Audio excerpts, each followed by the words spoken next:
السلام علیکم جی. آج کے ولاگ کے اندر صرف ایک بات ہوگی اور وہ ایک بات ہوگی کہ الیکشن کمیشن آف پاکستان کی طرف سے نکالے جانے کے بعد جناب عمران احمد خان نیازی صاحب نے قوم سے خطاب کیا اور قوم سے خطاب کیسے کیا. جب سے وہ ووٹ آؤٹ ہوئے ہیں پارلیمنٹ میں انہیں نو کانفیڈنس موو کے ذریعے باقاعدہ سادہ اکثریت سے نکال باہر کیا گیا ہے جناب عمران احمد خان نیازی کو، جس سے بچنے کی انہوں نے اور ان کے چمپو حضرات نے بہت زیادہ کوشش کی تھی. جب سے انہوں نے یہ کیا ہے تب کے بعد وہ ہمیشہ بنی گالا کے اندر انہوں نے، جب وہ پرائم منسٹر تھے تو اپنا ایک اسٹوڈیو بنوایا تھا. اس کے اندر ٹیکنیکل ڈیٹیل ساری انہوں نے سرکاری خزانے سے لگوائی تھیں، کیمرے شیمرے لائٹیں شائٹیں یہ وہ سارا کچھ. تو وہ وہاں پہ بیٹھ کے تقریر کیا کرتے تھے اور تقریر کرتے تھے تو ان کے ایک طرف پارٹی کا جھنڈا لگا ہوتا تھا اور دوسری طرف پاکستان کا جھنڈا لگا ہوتا تھا. لیکن یہ جو ہے جو کل انہوں نے تقریر فرمائی ہے، اس تقریر کا آج ہم انالیسس کریں گے، ڈائسیکشن کریں گے، آپریشن کریں گے. اس تقریر کے اندر جو ہے وہ انہوں نے دونوں طرف نہ پارٹی کا جھنڈا لگایا تھا نہ پاکستان کا پرچم لگوایا ہوا تھا. تو شاید صاحب خود بھی شرمندہ ہیں چور ثابت ہو جانے کے اوپر. لیکن میرا مطلب ہے کہ ہو سکتا ہے کہ پارٹی نے نکال مارا ہو تو اس لیے پارٹی کا پرچم نہیں لگایا، پاکستان کے پرچم اس لیے نہ لگایا ہو کہ وہاں پہ چور ثابت ہو گئے وہ کی کہہ بیٹھا نہیں. لیکن ایسا نہیں ہوا.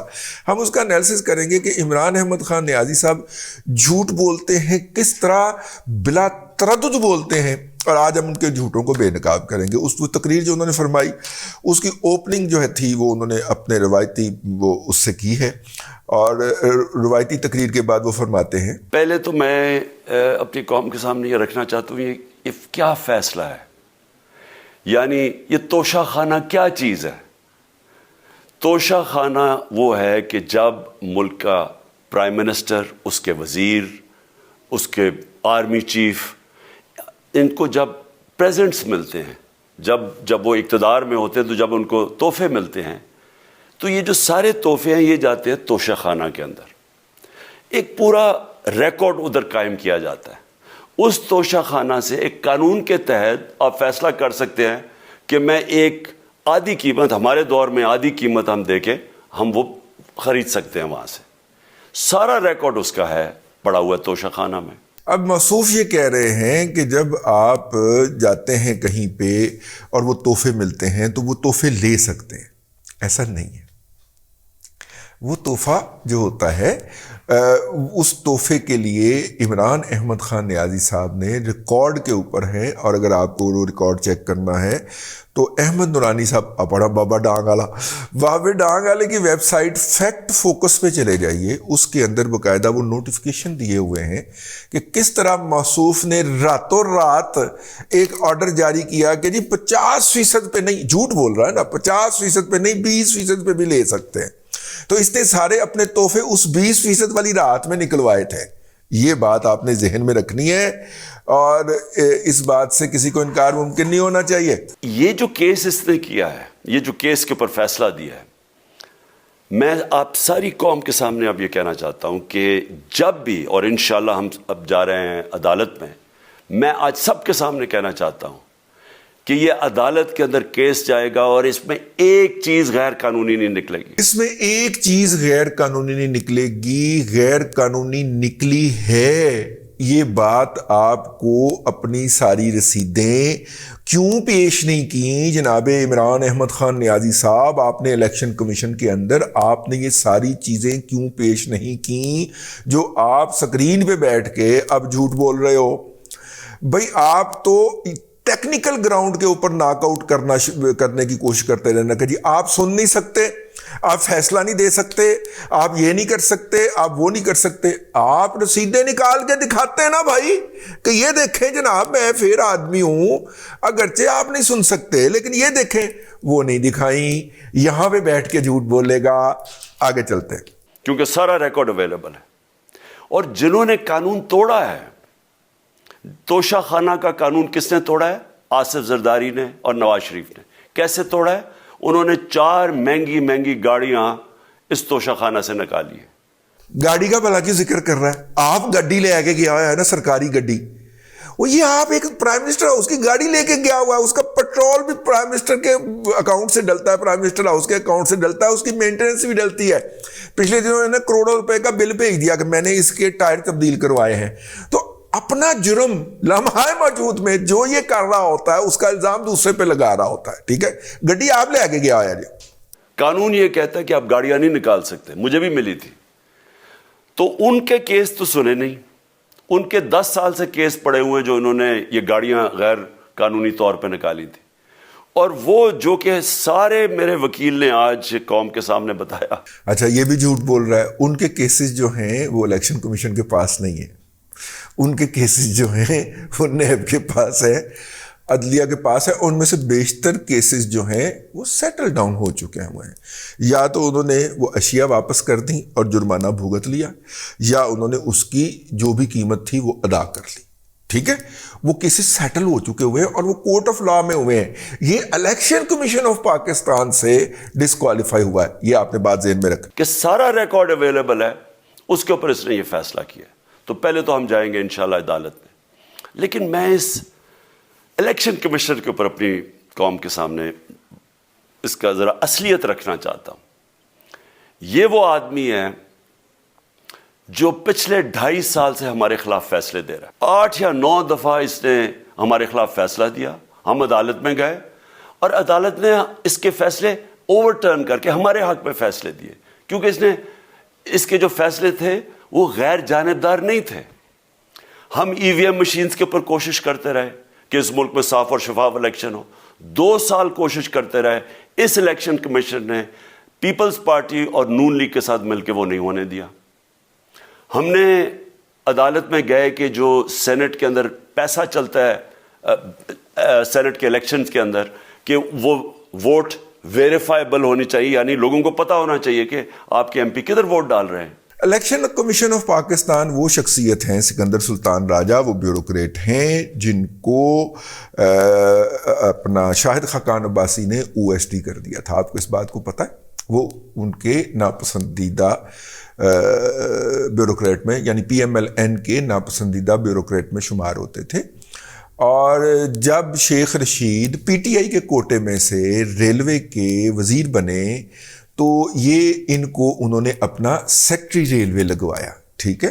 اور وہ سیکٹری ریلوے کے طور پہ جب ریٹائر ہونے لگے تو شیخ رشید نے کہہ کے ان کی سمری موو کروا کے ان کو الیکشن کمیشن آف پاکستان لگوایا۔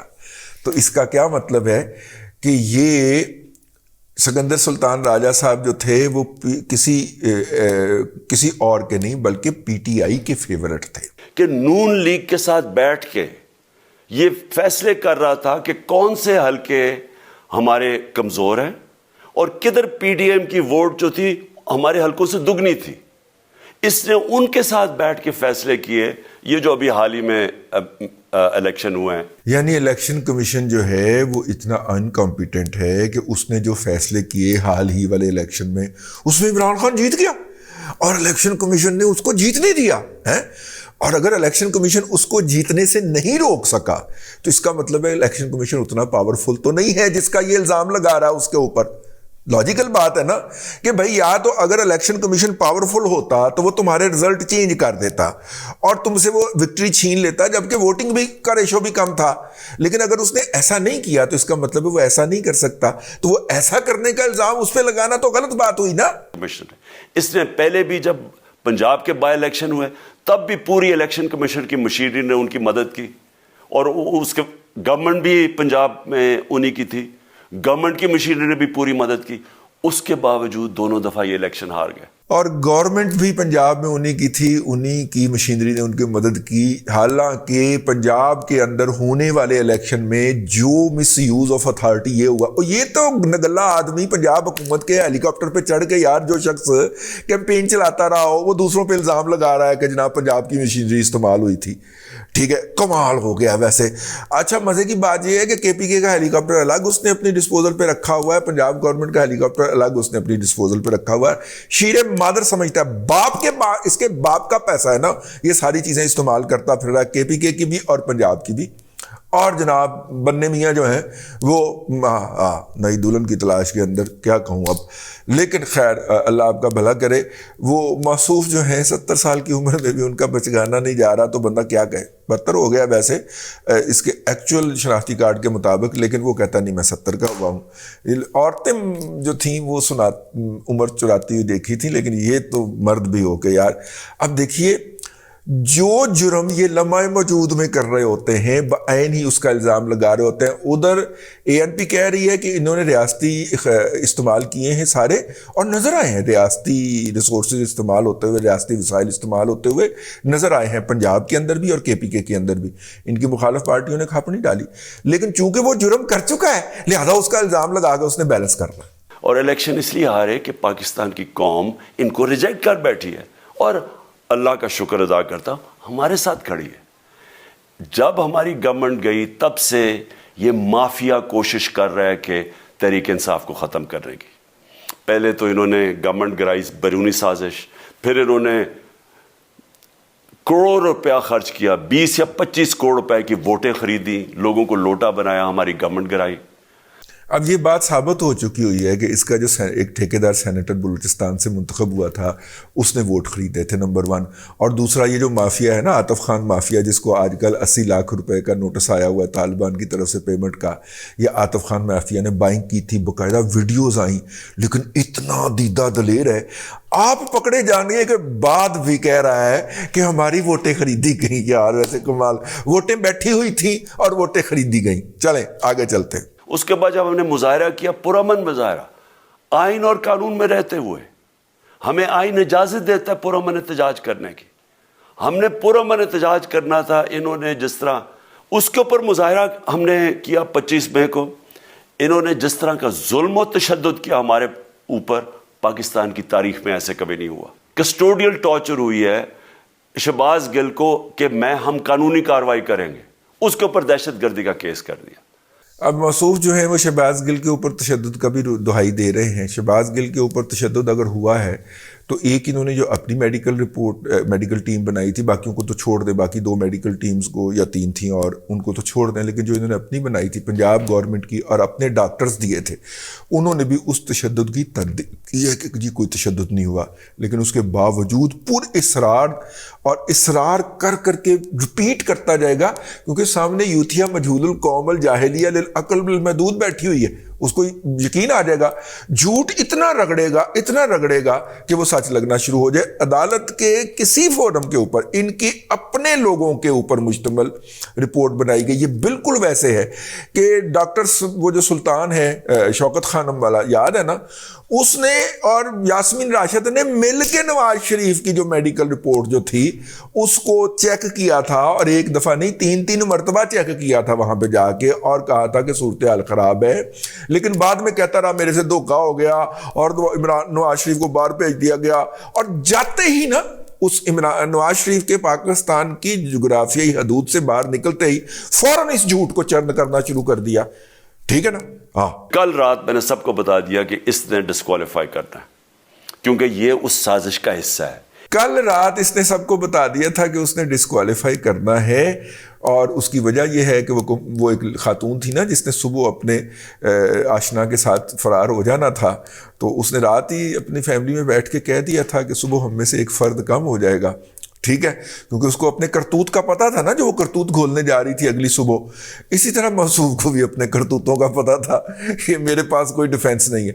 جو بھی بندہ اس کیس کو دیکھ لیتا تو اسے پتا تھا یہ اوپن اینڈ شٹ کیس ہے. عمران خان کے خلاف بیشتر کیسز جو ہیں وہ اوپن اینڈ شٹ کیس ہیں. کوئی بھی ثاقب نثار نہ ہو، کوئی بھی بندے کا پتر ہو، اس طرح کے جاہل لوگ نہ ہوں، لیکن کسی بھی بندے کو مطلب کہ ان میں سے اب بٹھا دیں تو آپ دیکھیں کہ کیا نتیجہ نکلتا ہے. مجھے اور نواز شریف کو ایک ہی طرح دکھایا جا رہا ہے کہ اچھا جی عمران خان بھی ڈسکوالیفائی ہو گیا تو نواز شریف بھی ہو گیا. آپ کو اور نواز شریف کو دکھایا جا رہا ہے کہ آپ بھی ڈسکوالیفائی ہو گئے اور وہ بھی ہو گیا. بھائی جان، یہ آپ کے لیے آنر کی بات ہے کہ آپ کو نواز شریف کے ساتھ کمپیئر کیا جا رہا ہے، حالانکہ آپ اس کے ساتھ کسی بھی حوالے سے کمپیریزن کے نہیں ہیں. آپ کے ابا بھی ملازم تھے اور کرپشن کرنے کی بنیاد کے اوپر نکالے تھے، اور آپ بھی کرپشن کرنے کی بنیاد کے اوپر نکلے ہیں. خدا کا خوف کریں. نواز شریف اس ملک کا بڑا مجرم ہے, 30 سال سے چوری کر رہا ہے اس ملک کا پیسہ باہر. اب نواز شریف اس ملک کا بڑا مجرم ہے, 30 سال سے اس ملک کو لوٹ رہا ہے. اب 30 سال جو ہیں, کون سے 30 سال آپ نکالیں گے نواز شریف کے؟ اچھا, وہ 1982 میں نواز شریف پہلی دفعہ ضیاء الحق کی ماشاء اللہ کے اندر منسٹر بنے تھے, تو وہاں سے نکالتے ہیں. اور بڑی صفائی کے ساتھ نا درمیان میں سے مشرف کے 10 سال غائب کر جاتے ہیں یار. مشرف کے 10 سال بھی غائب کر جاتے ہیں. اور پھر تو ان کا دور بھی ڈالنا پڑ گیا نا اس کے اندر, جب کیونکہ یہ تو 2018 میں اقتدار میں آ گئے تھے, اگست 2018 کے اندر یہ اقتدار میں آ گئے تھے موصوف. تو اگر یہ اقتدار میں آ گئے تھے تو اپنے 2 سال بھی تو نواز شریف کو لوٹ مار کرنے کا موقع فراہم کیا. توبہ, یہ وہ جھوٹ ہے جو یوتھیوں کو اتنا رڑک رڑک کے پلا دیا گیا ہے کہ ان کے بلڈ وینز کے اندر خون کی طرح یہ جھوٹ دوڑتا ہے. اور جیسے ہی نواز شریف کا نام آتا ہے, یوتھی کے کان کھڑے ہو جاتے ہیں, دم گھومنا شروع ہو جاتی ہے, جسم پہ اکڑن تاری ہو جاتی ہے, آنکھوں میں خون اتر آتا ہے اور وہ آپ کو بو بو کر کے پڑ جاتا ہے. یہ وہ جھوٹ ہے جس کی یہ چرننگ باقاعدہ کرتا رہتا ہے. بڑے بڑے محلات ہیں اس کے اور اس کے بچوں کے باہر. اب اس نے لے کے جانا ہے پیسہ یہاں سے اٹھا کے, اور یہ ریگولرلی لے کے جا رہا ہے.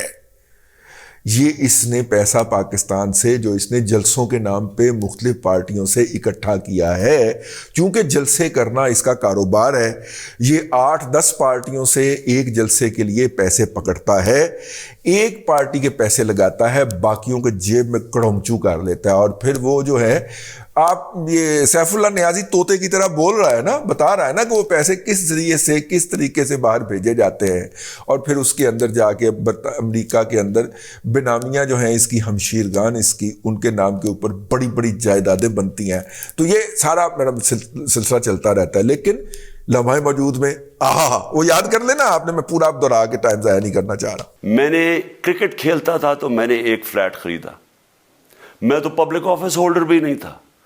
34-35 سال پہلے میں نے فلیٹ خریدا جب کرکٹ کھیلتا تھا. کرکٹ کھیلتا تھا, میں نے ایک فلیٹ خریدا, اس فلیٹ کے پیسے بینک کے ذریعے لے کے آئے. بھائی ماما دس نا کدے نا تے آئے سن, جمائمہ نے تمہیں بھیجے تھے. اگر جمائمہ نے براہ راست پیسے عمران احمد خان نیازی کے اکاؤنٹ میں بھیجے ہوں, جو چور کی سزا وہ میری سزا. جمائمہ نے اس کے ایک دوست کو بھیجے تھے, یہ جو اس کے دوست آج کل 2 پکڑے گئے ہیں نا, حامد زمان اور سیف اللہ نیازی, اس طرح کے کسی فرنٹ مین کو بھیجے تھے. اس فرنٹ مین نے اپنا کمیشن کاٹ کے عمران احمد خان نیازی کے ایک دوست کو ٹرانسفر کیے تھے. اس دوست نے اس زمین کے مالک کو پیمنٹ کی تھی, اور پھر جب عمران احمد خان نیازی صاحب نے وہ پیسے ریٹرن کرنے تھے تو پھر بھی کسی اور رستے سے کومل پر پا کے تو گئے تھے. پایا نے منہ تے جھوٹ بولتا ہے گا. عمران احمد خان نیازی جمائمہ نے تمہارے اکاؤنٹ کے اندر اگر بنی گاللہ کے لیے ایک پیسہ بھی بھیجا ہو نا, میں چور کی سزا بھگتنے کے لیے تیار ہوں. جھوٹ بول رہے ہو, اور کوئی تم نے رسید فراہم نہیں کی تھی, قطعاً کوئی رسید فراہم نہیں کی تھی. 96 کے اندر وہ بینک بند ہو گیا تھا. تمہارے اپنا آج ہانی سسر نے ایک خط ارینج کروا کے دیا تھا, جو کہ آیا تھا, مطلب آپ اب تو سالہ بھی کہہ سکتے ہیں, سالے نے ایک خط ارینج کروایا تھا, جو اس بینک کا ایک فارمر ڈائریکٹر تھا. اس نے لکھا کہ ہم سمجھتے ہیں کہ یہ آدمی جو ہے یہ ایماندار ہے, اور اس لیے اس نے ایمانداری سے کیا ہوگا. اگے تیرا پیو بیٹھا ہے ثاقب نثار, ٹھیک ہے نا, جس کی مطلب کراش ہی نہیں موکدا وہ دی فیملی دا, تو اس عمر میں بھی نہیں موکتا. اس نے جناب آپ کو صادق اور امین قرار دے دیا ایک جعلی لیٹر کے اوپر, پرسپشن لیٹر کے اوپر. یار کوئی بینک کا ریکارڈ موجود نہیں ہے, کوئی بینک کی مور موجود نہیں ہے اس کے اوپر, لیکن ثاقب نثار نے اور نال نہیں لے سکتے جڑے اس نال بیٹھے سن چمپو, کیونکہ وہ اجے بھی ٹھیک ہے, تو وہ جناب ایک لیٹر کے اوپر, اور وہ اس لیٹر کے اوپر دیکھو کیسی بہادری سے اور کیسا جناب میں نے 8 مہینے عدالت کے اندر ایک ایک رسید بتائی کہ مجھے کدھر سے انکم آئی, کدھر سے آمدنی آئی. کوئی رسید نہیں دسی. یہ اس وقت کی پروسیڈنگ اٹھا کے پڑھ لیں, یہ جھوٹ بول رہا ہے, پکا جھوٹا ہے, منہ کے اوپر جھوٹ بولتا ہے. اور باہر سے حلال کے پیسے کی جو میں نے جو خرچہ جو خریدا فلیٹ, اس کو جب بیچا